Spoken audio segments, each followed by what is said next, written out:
Sobat-sobat kreatif, kita berjumpa lagi di Obras, obrolan santai Stikers Panti Rapih Yogyakarta yang unggul dan berbeda rasa, di mana setiap ide bisa menjadi inspirasi. Oke teman-teman, sebelumnya perkenalkan nama saya Laras yang akan menjadi host pada Obras kali ini. Obras kali ini kita akan membahas mengenai dysmenorrhea atau nyeri menstruasi. Kita akan bahas ini bersama salah satu dosen Stikers Panti Rapih Yogyakarta yang ekspertis loh di bidang ini. Penasaran kan? Oke, kalau gitu jangan lupa untuk klik subscribe, like, dan komen. Dan juga jangan lupa untuk ikuti semua media sosial kita yang ada di bawah ini. Oke, penasaran kan? Kita lanjut ya.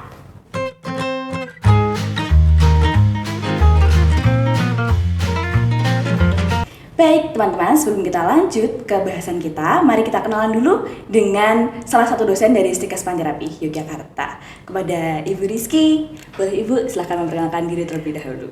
Baik, terima kasih Laras. Halo teman-teman, gimana nih kabarnya? Kita kenalan dulu ya, saya Bu Rizky Wulandari. Saya adalah salah satu staf dosen di Stikers Panti Rapih yang saat ini mengampu untuk keperawatan maternitas. Ya, salah satunya yang hari ini mau kita kulik ya tentang nyeri haid gitu ya. Banyak ya teman-teman kan yang nyeri haid gitu ya.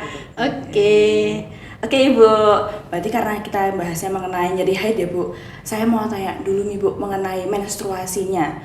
Saya mau tanya normalnya itu biasanya seperti apa sih Bu kalau menstruasi? Oke, baik, terima kasih Laras. Tadi mau cari tahu dulu ya, sebelum kita ngomongin tentang nyeri haid, kita harus tahu dulu ya, perempuan pasti punya atau kodratnya itu mengalami kondisi menstruasi gitu ya. Kapan sih pertama kali menstruasi? Mungkin boleh tanya dulu nih, Mbak Laras usia berapa sih pertama kali menstruasi? Saat itu saya kalau nggak salah ya Bu, kelas 4 SD. Oh, kelas 4 SD sudah menstruasi ya. Oke, baik. Ya, ketika saat itu dikatakan kalau kita bilangnya itu masa pertama kali menstruasi itu menarche. Oh, menarche. Ya. Okay. Nah, kenapa sih bisa keluar ya? Kalau Laras mungkin bilangnya keluar darah gitu ya saat itu ya. Iya Bu, betul. Jadi saat itu sistem reproduksi kita sudah mulai berkembang, bisa mengeluarkan yang namanya sel telur gitu ya. Kalau mau mengilustrasikan nih kayak tangan kita nih, di sini ada rahim, kemudian di sini tuba fallopi, dan di sini ada organ yang memproduksi sel telur. Nah, pada saat mulai menstruasi tadi sel telur tadi diambil oleh si rumbai di sampingnya, dia ditangkap kemudian dibawa nih ke tuba.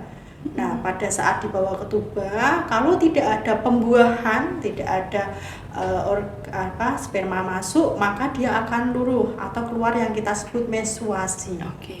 Itu ya. Jadi ketika dia tidak ada pembuahan, dia akan dibawa nih jalan terus nih. Kemudian menstruasi biasa terjadi 4-7 hari ya. Kalau Laras biasanya berapa hari? Saya 5 hari Bu. Oke, 5 hari ya. Masih normal ya Bu? Ya. Jadi tadi menstruasi itu keluarnya darah yang tidak dibuahi. Kemudian dia tadi di mana ada sel telur itu keluar, kemudian ke tuba, baru ke rahim, kemudian akan keluar dalam bentuk darah. Itu secara fisiologis yang terjadi untuk menstruasi. Itu. Apakah sudah jelas tuh? Jelas sih Bu. Tapi saya mau tanya sih Bu, untuk siklusnya Bu, mungkin teman-teman kreatif di online di YouTube ya Bu, kalau melihat itu mau tanya kalau mengenai rentang haid itu biasanya normalnya berapa hari sih Bu? Oke. Baik, teman-teman, untuk pada masa awal ketika setelah muncul haid atau ketika menarche tadi ya, kadang mungkin tidak selalu 1 bulan sekali, kadang 2 bulan sekali ya, karena organ kita itu kan baru beradaptasi, dia baru proses pematangan tadi ya. Nah, kalau menstruasi berapa lama sih kita terjadi ya? Itu 5-7 hari itu akan keluar darah haid. Nah, mungkin terus perempuan kadang merasakan ketidaknyamanan. Ya, tidak nyaman itu bisa aja nyeri, kemudian bisa sampai pusing, mungkin bahkan ada yang sampai pingsan gitu ya ketika haid. Banyak itu. Ya. itu ya, tadi terjadi dalam 1 bulan pasti 1 kali, kemudian rentangnya dalam waktu 5 sampai 7 hari. Oke, Gitu, baik, Bu. Laras. Oke.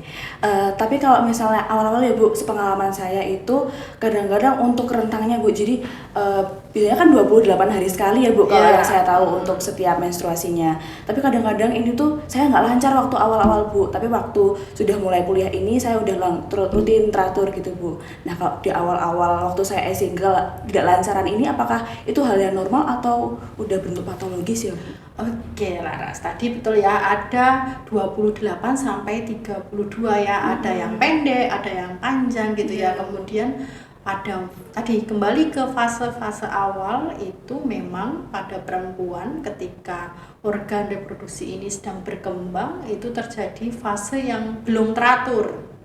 Itu fisiologis atau normal pada perempuan, tapi harusnya berjalannya waktu itu menjadi siklusnya teratur. Tadi Laras mulai menjadi teratur ya. Walaupun sebenarnya teratur atau tidak juga ada faktor yang lain, entah kelelahan, stres. Oh iya, betul, punya tugas gitu ya. Iya, sering Nah, sih, itu Bu. juga bisa mempengaruhi. Oh Gitu. iya, baik Ibu. Tadi saya sudah paham ya Bu mengenai rentang dari menstruasinya, juga jarak antara satu menstruasi dengan menstruasi yang lain. Tapi saya juga mau bertanya nih Bu, waktu zaman SMA itu saya pernah membandingkan nih Bu dengan teman saya.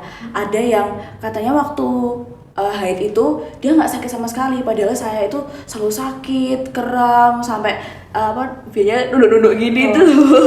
Nah itu apakah saya yang seperti ini normal atau tidak ya Bu untuk kasus ini? Oke, baik. Tadi kasusnya membandingkan ya teman satu dengan satunya ketika menstruasi itu punya rasa yang nggak nyaman gitu ya, sakit sampai seperti tadi ya.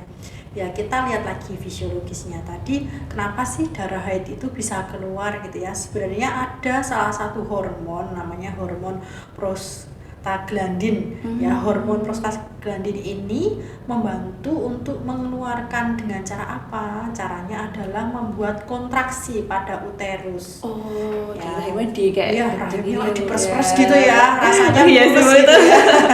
Ya, jadi saat itu mungkin setiap individu itu berbeda. Hormon prostaglandin tadi setiap individu yang dikeluarkan itu memang berbeda. Mungkin ketika Laras tadi ya, dia juga dipengaruhi tadi sudah pernah bilang ya, stresor kah, kemudian kurang istirahat, kecapean, kurang aktivitas fisik, makanan yang dimakan tidak bernutrisi, itu yang dikeluarkan prostaglandinnya akan lebih banyak lagi, sehingga ketika lebih banyak itu kan nyerinya juga pasti lebih ambangnya juga lebih kalau dibilang lebih nyeri, lebih keras gitu ya, lebih kontraksinya sakit gitu ya. Nah, mungkin atau juga bisa saja ambang nyeri setiap individu itu berbeda ya. Kan Laras juga keperawatan nih, belajar tentang skala numerik ya, NSR itu untuk mengetahui nyerinya seberapa sih kita gitu ya. Terus kapan ya kita harus menangani menangani kondisi ini ya. Kita kan juga punya terapi sendiri. Oh, ada terapinya ya Bu Iya, ya. itu ya bedanya ya Ras, kenapa setiap individu itu berbeda. Ada hormon tadi yang mempengaruhi kontraksi uterus untuk membantu mengeluarkan darah ya Bu ya. Oke. Berarti baik dari kondisi yang teman saya yang tidak sakit maupun saya yang sakit ini juga sama-sama fisiologis juga atau enggak nih Bu? Kalau ini hitungannya. Ya, hitungannya fisiologis enggak gitu ya. Karena kan ada yang enggak nyeri, ada yang nyeri hebat gitu ya. Kapan sih kita harus bawa ini ke dokter gitu ya. Tadi Rizky bilang ada penanganan secara mandiri dulu. Oke, seperti ya, apa itu? Oke, penanganan secara mandiri itu kita sebutnya non farmakologi. Mungkin Laras juga sering gunain ini seperti kompres. Oh iya, iya Bu, sering. Terus kemudian minum kelapa muda. Ternyata ada jurnal juga nih yang menyebutkan, yang mahasiswa kita lakukan juga loh. Jadi mahasiswa kita ini melakukan penelitian terkait pengaruh pemberian air kelapa muda untuk menurunkan nyeri dysmenorrhea. Oh, menurunkannya Bu? Iya, untuk kelapa dan muda. hasilnya ternyata signifikan. Ada penurunan nyeri pada remaja perempuan. Jadi ini di remaja SMA saat itu. Jadi di anak-anak SMA itu diberikan air kelapa muda pada waktu kan nyerinya biasanya haid pertama, kedua gitu betul, ya. betul. Jadi di haid pertama, kedua diberikan tadi air kelapa muda. Kemudian dia dicek nyerinya pakai tadi skala nyeri tadi. Ternyata dari awalnya skala nyerinya 5, 6 itu bisa turun. Mungkin nggak banyak ya, tetapi dia mengalami penurunan. Tapi itu lumayan banget sih Bu tentunya ya Bu. Kalau misalnya teman-teman kreatif di sini mungkin bisa nyoba air kelapa ini untuk menurunkan nyeri-nyeri saat haid ya. Ini kebetulan saya juga baru agak nyeri-nyeri Bu. Nanti akan saya coba. Oke, baik Bu. Tadi kenapa sih kok bisa ya? Jadi ternyata di kandungan dari air kelapa itu ada kandungannya kalsium, magnesium, vitamin C, di mana kandungan ini itu bisa meredakan, kan itu ada antiinflamasi ya, nyeri ya. Jadi dia meredakan kram menstruasi ternyata. Jadi dari yang hormon prostaglandin tadi itu bisa dinetralisir, walaupun itu baik ya membantu mengeluarkan, tetapi kan kadang akan muncul nyeri. Nah, dengan kita menetralkan atau membantu untuk mengurangi nyerinya sehingga haidnya tetap lancar, kemudian seorang perempuan itu juga selama haid merasa nyaman. Itu ya yang pasti ya. Intinya tuh nyaman karena setiap bulan kita menstruasi. Iya betul Bu. Tapi ini air kelapanya harus air kelapa yang murni ya Bu, alami ini ya. Iya Bu. dong, harus murni, jangan yang ekstrak ya. Karena kalau anak muda tuh kan seringnya yang beli ekstrak-ekstrak itu Bu. Berarti ini air kelapanya yang alami ya teman-teman. Bisa dicoba. Ya. Gitu ya. Thank you Bu. Oke.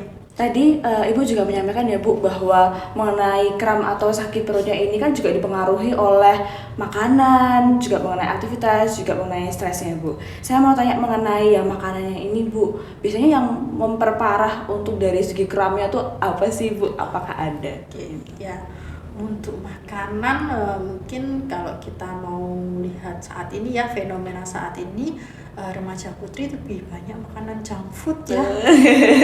Iya, makanan yang paling gampang gitu ya. Ini laras kos atau rumah nih? Di rumah Bu. Di rumah ya. Jadi kalau teman-teman yang kos itu kan biasanya lebih mudah buat dapetin makanan yang cepat saji, banyak lemaknya, minyaknya, itu kan jadi makanan yang kurang ada nutrisinya ya, sehingga itu juga mempengaruhi ketika tubuh kita itu mengeluarkan hormon ya, sehingga ketika menstruasi yang terjadi ya lebih nyeri daripada yang lainnya. Kurang minum air putih. Wah, teman-teman kreatif di sini nih, ada nggak yang kurang minum air putih? Aduh. Berapa ya disarankan kita paling nggak harus 2000 liter. Ini ya, jadi kita juga bisa ngitung berat badan kita berapa dikalikan kebutuhan cairan kita. Kira-kira sehari udah bisa belum segitu?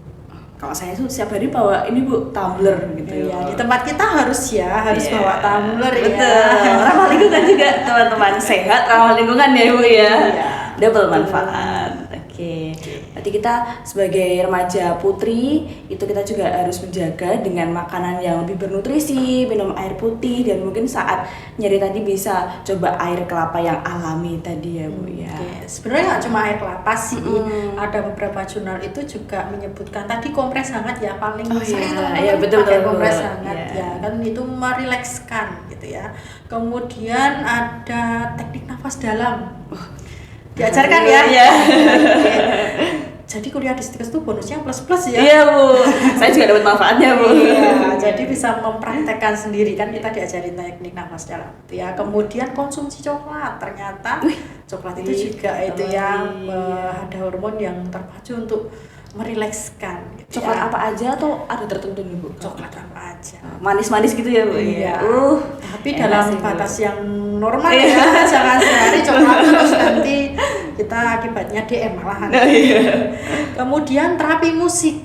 Terapi musik Bu. Iya, terapi musik itu ternyata juga membantu merelaksasikan. Ini intinya adalah semua itu merelaksasikan. Jadi kita mengalihkan nyeri tadi dengan mendengarkan hal-hal yang kita senangi gitu ya. Kalau Lara senangnya musik apa nih? Saya sukanya yang pop-pop aja sih, Bu. Pop aja ya. Iya. Jangan yang mellow ya. Nanti ya akhirnya menangis dan Iya, Bu. Oke, lalu ada aromaterapi. Oh iya, itu saya juga suka sekali sih, Bu. Ya, kadang kalau zaman dulu tuh kita kayaknya masih minyak kayu putih ya. Merek ya tapi ya. Ya, kalau sekarang kan aromaterapi banyak sekali. Jadi iya. kita bisa menghirup itu. Lalu latihan fisik. Olahraga, Bu, Iya, berarti.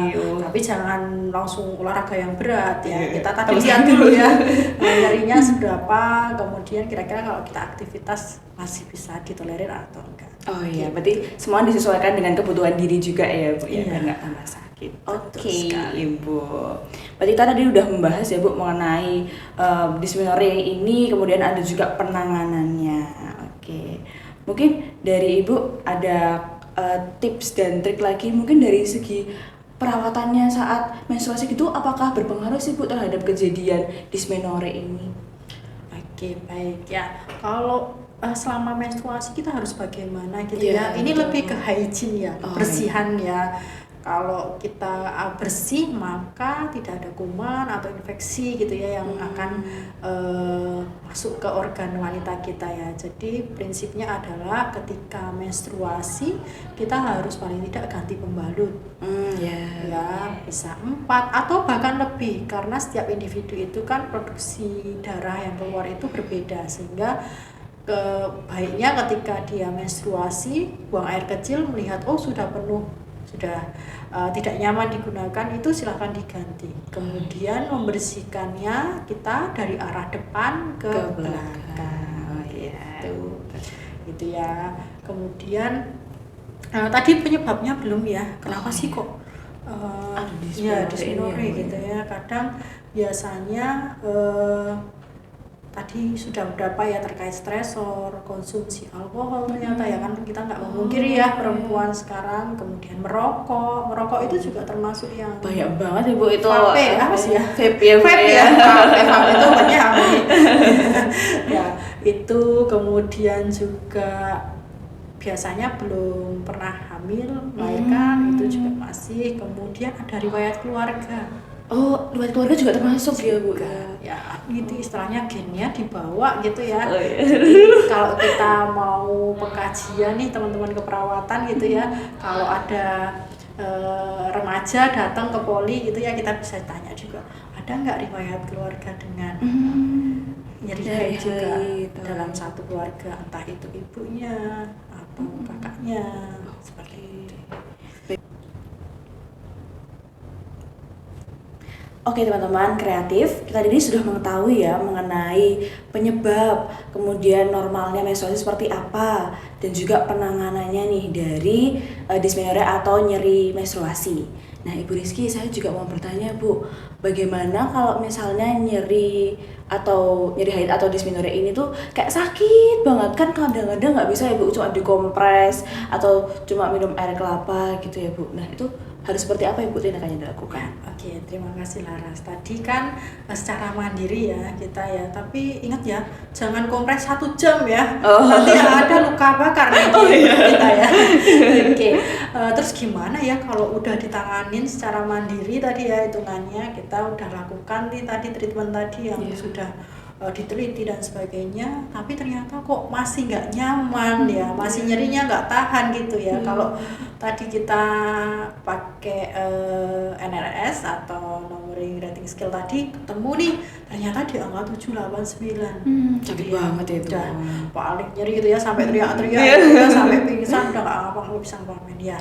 Pasti harus ke tenaga kesehatan kalau seperti itu. Karena tadi dysmenorrhea ada 2, dysmenorrhea primer dan dysmenorrhea sekunder. Nah, apakah mungkin ketika dia di luar dari produksi prostaglandin tadi ada kelainan dari sistem reproduksinya?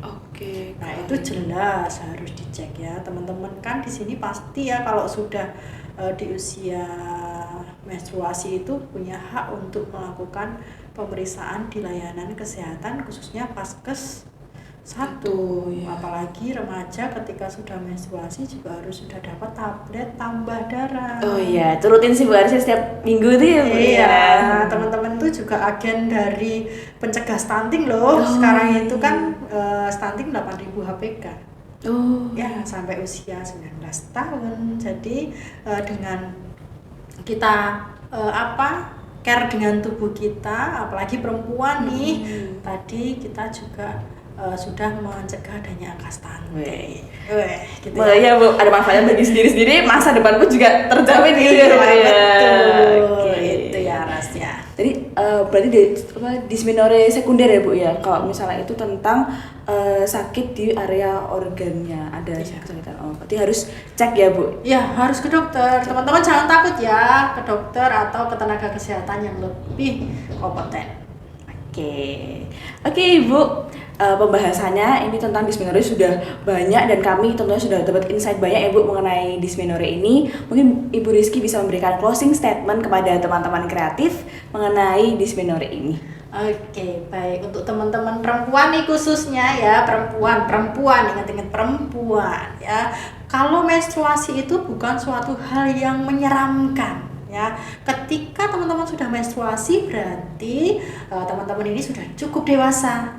Maka ketika cukup dewasa bisa melakukan aktivitas yang baik, sehingga ketika ada situasi ya yang dinamakan nyeri haid atau dysmenorrhea itu bisa menangani. Tadi ada cara-cara untuk menangani ya, ada beberapa hal. Nah, terus juga teman-teman harus melakukan hidup bersih dan sehat. Oke, terima kasih Ibu Rizky untuk pesan-pesannya kepada kita. Harapannya saya juga teman-teman kreatif yang sedang menonton Obras ini harapannya bisa menerapkan juga supaya bisa hidup lebih sehat dan investasi ke masa depannya gitu ya Bu. Ya. Oke teman-teman, begitulah Obras pada kali ini membahas mengenai dysmenorrhea atau nyeri haid. Terima kasih Ibu Rizky untuk informasinya, sangat informatif dan sangat berguna juga bagi saya dan juga teman-teman kreatif lainnya. Dengan senang hati. Ibu, terima kasih. Nah, begitu teman-teman obrolan santai kita mengenai dysmenorrhea bersama Ibu Rizky. Oke teman-teman, ditunggu ya untuk obrolan santai Psikespan Terapi Yogyakarta atau Obras berikutnya. Bagi teman-teman yang mau bahas apa nih selanjutnya, bisa komen di channel YouTube Psikespan Terapi Yogyakarta.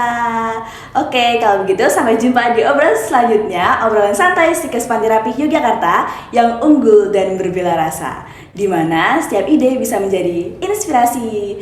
Tetap kreatif dan inspiratif. Bye.